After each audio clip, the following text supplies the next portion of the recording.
اب آ جائیے دوسری چیز کی طرف جو ہے وضو. تو پہلی حدیث صحیح بخاری اور مسلم کی متفق علیہ حدیث کہ آپ صلی اللہ علیہ وسلم نے فرمایا کہ جو شخص اچھی طرح وضو کرے اور اپنے اعضاء کو صحیح طریقے سے دھوئے تو اللہ تبارک و تعالیٰ اس کے جسم سے سارے گناہوں کو نکال دیتا ہے، حتیٰ کہ اس کے ناخنوں کے گناہ بھی جو ہے وہ بھی نکل جاتے ہیں. الحمدللہ. دوسری حدیث بھی صحیح بخاری اور مسلم کی متفق علیہ حدیث ہے کہ آپ صلی اللہ علیہ وسلم نے فرمایا جب مسلمان فرض نماز کا وضو اچھی طرح کرتا ہے، اس کے بعد خشوع خضوع سے نماز پڑھتا ہے، تو اس نماز سے پہلے جتنے گناہ ہوئے تھے اللہ تبارک و تعالیٰ معاف فرما دیتا ہے. اور صحیح مسلم کے الفاظ آگے یہ ہے کہ بشرطے کہ اس دوران کبیرہ گناہ نہ کیے ہوں. کبیرہ گناہ نیک مال سے معاف نہیں ہوتے، وہ توبہ سے معاف ہوتے ہیں. تو یہ کہا جاتا ہے نا جو وضو کرنے سے یا نماز پڑھنے سے گناہ معاف ہو جاتے ہیں، اس سے مراد چھوٹے گناہ ہیں. آٹومیٹیکلی وداؤٹ توبہ کے چھوٹے گناہ معاف ہو جاتے ہیں، لیکن بڑے گناہ جو ہیں کبیرہ گناہ، اب یہ ہماری بدقسمتی ہے کہ اکثر گناہ کبیرہ ہی ہیں. جھوٹ، چغلی، غیبت، گالی گلوچ، ماں باپ کی نافرمانی، اکثر گناہ جو ہیں وہ کبیرہ ہی ہیں. تیسری حدیث صحیح بخاری اور مسلم کی متفق علیہ حدیث ہے کہ آپ صلی اللہ علیہ وسلم نے فرمایا کہ میری امت کے لوگ جب قیامت والے دن بلائے جائیں گے تو ان کے چہرے، پیشانی اور یہ ہاتھ چمک رہے ہوں گے ان کے اعضائے وضو کی وجہ سے، لہذا تمہیں چاہیے کہ اپنی چمک کو بڑھاؤ. چوتھی حدیث صحیح بخاری اور مسلم کی متفق علیہ حدیث ہے کہ آپ صلی اللہ علیہ وسلم نے فرمایا کہ جب کوئی شخص نیند سے بیدار ہو تو اس کو چاہیے کہ وضو کرنے سے پہلے یا غسل کرنے سے پہلے اپنے ہاتھوں کو دھو لے. اس کو نہیں پتا کہ رات اس نے کہاں پر گزاری، یعنی ہوش میں نہیں ہوتا بندہ رات کے وقت. تو اسی کو فقہ کی ٹرمنالوجی میں مستعمل پانی کا مسئلہ کہا جاتا ہے. کسی شخص نے وضو اور غسل اس پر ضروری ہے نماز کے لیے یا جنابت کے لیے، تو اگر وہ بالٹی میں انگلی ڈال دے گا نا تو سارا پانی مستعمل ہو جائے گا، استعمال شدہ، ناپاک نہیں ہوگا، استعمال شدہ. اس سے اب وضو غسل نہیں اتر سکتا ہے.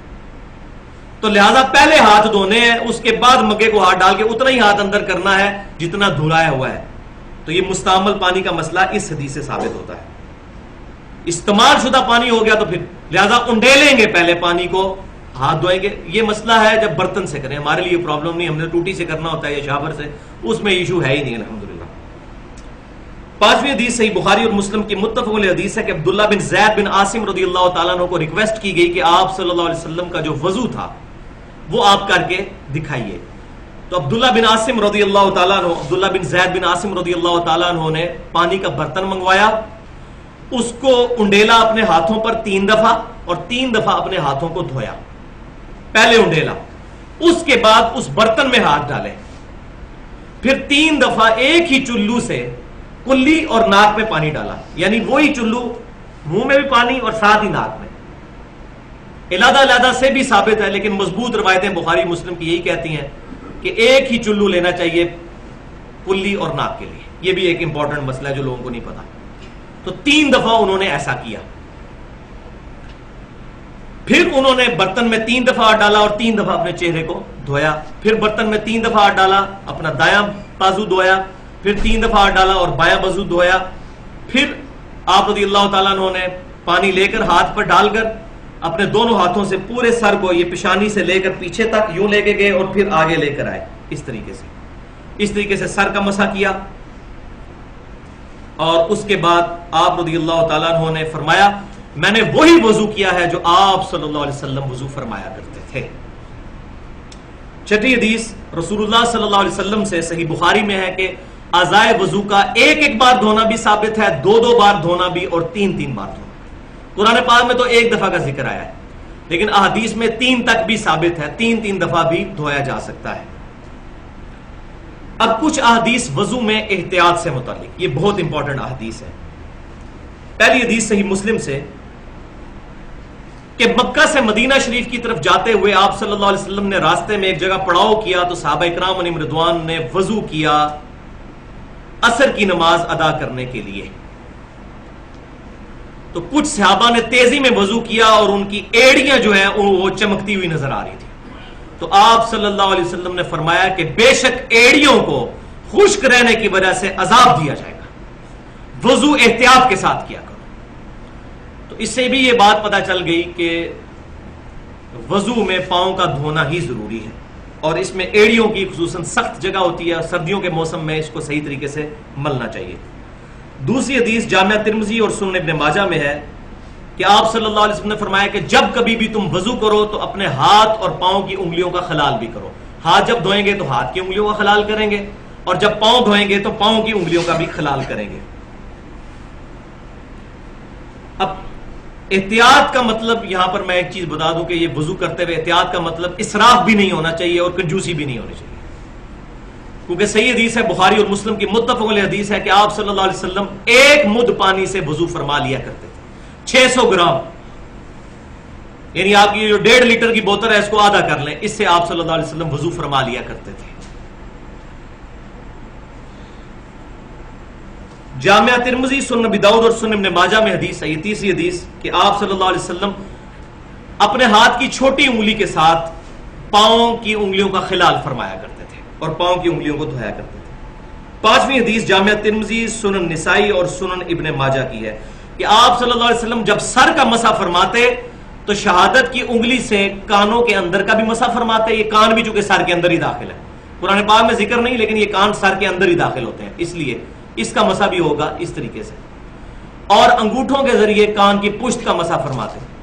لیکن یہ جو گردن کا مسح ہے یہ کسی ضعیف حدیث سے بھی ثابت نہیں ہے، اور مزے کی بات ہے فقہ حنفی کی جو اردو میں معتبر ترین کتاب ہے، 27 سال میں مفتی امجد علی صاحب نے لکھی بہار شریعت، اس میں بھی لکھا ہوا ہے کہ گردن کا مسح مستحب ہے۔ ان کی بھی جرت نہیں ہوئی کہ اس کو سنت لکھیں، لہذا گردن کا مسح کوئی ثابت نہیں، مستحب بھی انہوں نے اپنے بزرگوں کی وجہ سے لکھ دیا۔ قرآن اور حدیث کے اندر کہیں بھی ثابت نہیں کہ نبی صلی اللہ علیہ وسلم نے گردن کا کبھی مسح کیا ہو۔ تو یہ بہت امپورٹنٹ بات ہی میں نے بتا دی، گردن کا مسح نہیں، سر پورے کا مسح، یوں آگے سے پیچھے اور پیچھے سے آگے اور یوں، بس یہ ہے، دیٹس آل۔ چھٹی حدیث سنن نسائی میں اور سنن دارمی میں صحیح سند کے ساتھ کہ سیدنا علی رضی اللہ تعالیٰ عنہ نے دائیں ہاتھ سے ناک میں پانی ڈالا اور بائیں ہاتھ کی چھوٹی انگلی سے ناک کی صفائی کی، تو اس سے یہ بات پتہ چلی کہ ناک کو بائیں ہاتھ سے صاف کرنا چاہیے۔ ساتویں حدیث جامعہ ترمذی اور سنن نسائی کے اندر موجود ہے کہ ابو حیا تابعی رحمۃ اللہ علیہ کہتے ہیں کہ سیدنا علی رضی اللہ تعالیٰ عنہ نے ہمیں ایک دفعہ مکمل وضو کر کے دکھایا پریکٹیکلی، جس میں آپ رضی اللہ تعالیٰ عنہ نے 3 دفعہ چہرے کو دھویا، 3 دفعہ پہلے ہاتھوں کو دھویا، پھر 3 دفعہ چہرے کو دھویا، بیچ میں کلی اور ناک والا بھی معاملہ، اس کے بعد آپ رضی اللہ تعالیٰ عنہ نے 3 دفعہ دونوں ہاتھوں کو بازوؤں سمیت دھویا، پھر پورے سر کا 1 دفعہ مسح کیا، پھر 3 دفعہ اپنے پاؤں کو دھویا۔ لہذا سیدنا علی سے بھی پاؤں دھونا ہی ثابت ہے، ہمارے پاس جو صحیح سند سے روایتیں پہنچی ہیں، یہ خصوصاً میں اہل تشیع کے حوالے سے بات کر رہا ہوں۔ اور پھر آپ رضی اللہ تعالیٰ عنہ نے وضو کا بچا ہوا پانی کھڑے ہو کر پیا، یہ بھی سنت ہے کہ لوٹے میں جو پانی بچ جائے اس کو کھڑے ہو کر پینا، زمزم کو کھڑے ہو کر پینا اور وضو کے بچے ہوئے پانی کو کھڑے ہو کر پینا سنت ہے۔ اور پھر سیدنا علی نے فرمایا کہ میرا وضو کرنے کا ارادہ نہیں تھا، میں نے صرف اس لیے وضو کیا کہ تاکہ تمہیں دکھاؤں کہ نبی صلی اللہ علیہ وسلم کس طرح وضو فرمایا کرتے تھے، تعلیم کے طور پر وضو سکھایا۔ 8ویں حدیث صحیح بخاری اور کے اندر موجود ہے تعلیقاً اور صحیح سند کے ساتھ، مسند امام احمد اور سنن نسائی میں موجود ہے کہ آپ صلی اللہ علیہ وسلم نے فرمایا کہ مسواک استعمال کیا کرو، اس میں تمہارے رب کی خوشنودی ہے، رب خوش ہوتا ہے مسواک استعمال کرنے سے۔ لہذا اگر دانتوں کے لیے کوئی ٹوتھ پیسٹ بھی استعمال کرتا ہے اور نیت دانتوں کو صاف کرنا ہے، اس کو بھی ثواب ملے گا۔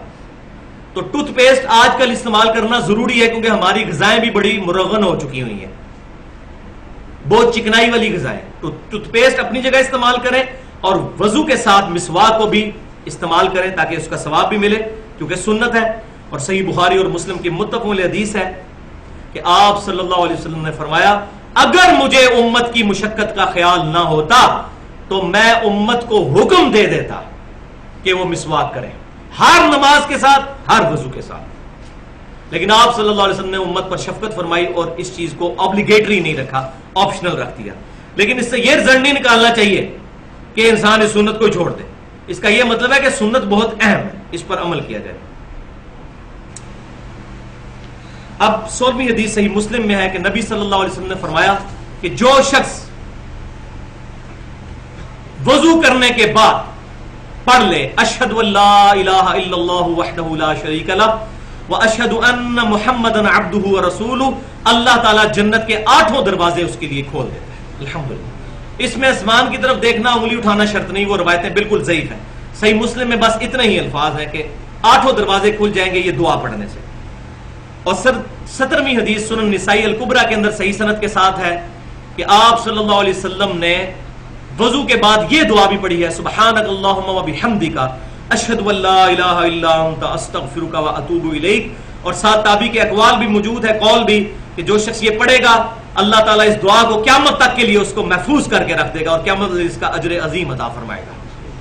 تو یہ محفل سے اٹھنے کی جو دعا ہے یہ وہی والی دعا وضو کے بعد بھی ثابت ہے، دیکھ لیں۔ اب میرے ایمان کا تقاضا ہے کہ میں چلتے چلتے وضو کی جب بات ہوئی ہے تو اب میں آخری ایک حدیث اپنے ایمان کو تازہ کرنے کے لیے بیان کر دوں۔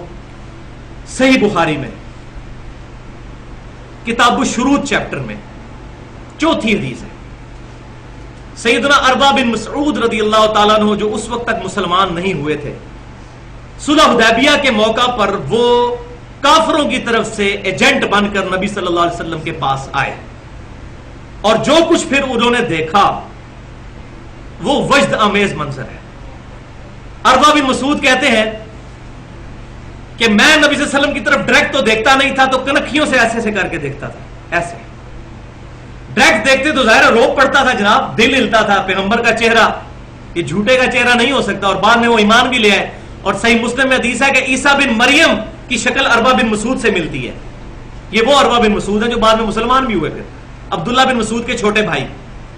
وہ کہتے ہیں کہ میں کنکھیوں سے یوں تھوڑی دیر بعد یوں کر کے دیکھتا تھا۔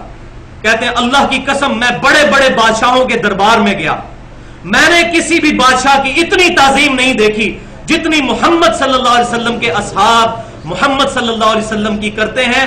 خدا کی قسم نبی صلی اللہ علیہ وسلم جب وضو فرماتے ہیں تو وہ آپ صلی اللہ علیہ وسلم کے وضو کا پانی نیچے نہیں گرنے دیتے۔ آپ صلی اللہ علیہ وسلم کا بلغم شریف بھی صحابہ کے ہاتھوں پر آتا ہے، اور اگر کسی صحابی کو نہیں ملتا تو وہ دوسرے کے ہاتھوں سے مل کر اپنے چہرے پر ملتا ہے، اور قریب تھا کہ نبی صلی اللہ علیہ وسلم کا تھوک مبارک حاصل کرنے کے لیے آپس میں لڑ پڑے۔ اور جب آپ صلی اللہ علیہ وسلم بات کرتے ہیں تو اتنی تعظیم سے سنتے ہیں اور اتنی خاموشی سے کہ گویا پرندے ان کے سروں پر بیٹھے ہوئے ہیں، اور آپ صلی اللہ علیہ وسلم کے روب کی وجہ سے نظریں اٹھا کر آپ صلی اللہ علیہ وسلم کی طرف نہیں دیکھتے۔